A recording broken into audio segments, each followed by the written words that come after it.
పంచాయతీ ఎన్నికలకు కసరత్తు మొదలైంది. ఈ మేరకు పంచాయతీరాజ్ గ్రామీణాభివృద్ధి శాఖ ముఖ్య కార్యదర్శి అన్ని జిల్లాల డిపిఓలు, జెడ్పీ సీఈఓలతో ఒక సమావేశాన్ని నిర్వహించారు.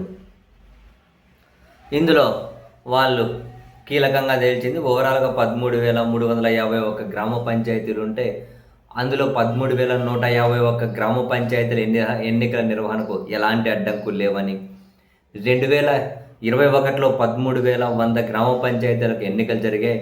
అవన్నిటికీ ఇప్పుడు జరపచ్చు. అండ్ అప్పుడు ఎన్నికలు కోర్టు కేసుల వల్ల ఒక 51 చోట్ల ఆగిపోతే ఇప్పుడు ఆ 51 చోట్ల కూడా ఎన్నికలు జరిపించేయచ్చు. ఒక 200 పంచాయతీల్లో మాత్రం కొన్ని ఇబ్బందులు ఉన్నాయి. ఆ ఇబ్బందులు కూడా ఏంటి? పట్టణాలకు సమీపంలో ఉండే గ్రామ పంచాయతీలను ఆయా మున్సిపాలిటీలు నగర కార్పొరేషన్లో విలీనానికి మున్సిపల్ శాఖ నుంచి ప్రతిపాదనలు వచ్చాయి. వాటి మీద కొంత వ్యతిరేకత కనిపిస్తూ ఉంది.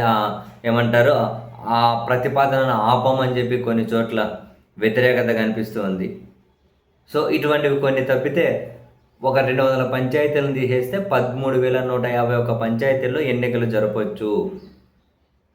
అండ్ వార్డుల వారీగా ఓటర్ల జాబితా కూడా తయారైపోయింది. కాబట్టి పంచాయతీ ఎన్నికల నిర్వహణకు ఎంత బడ్జెట్ అవసరమో ఆ ప్రతిపాదనలు కూడా అందజేయాలని చెప్పి అధికారులను కోరినట్లుగా అయితే సమాచారం.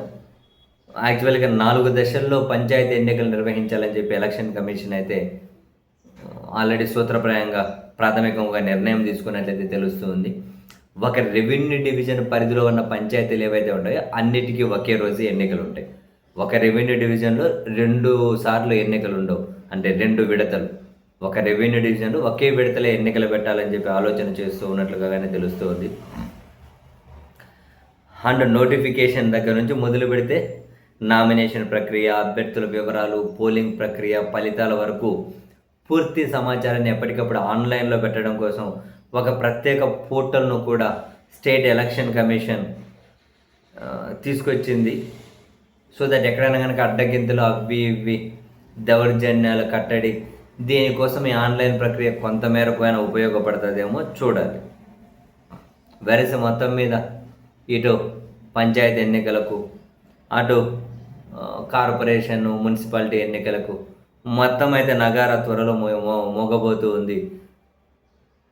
నెక్స్ట్ 3 నుంచి 4 నెలల్లో మొత్తం ప్రాసెస్ ఫినిష్ అయిపోయేటట్లయితే కనిపిస్తూ ఉంది.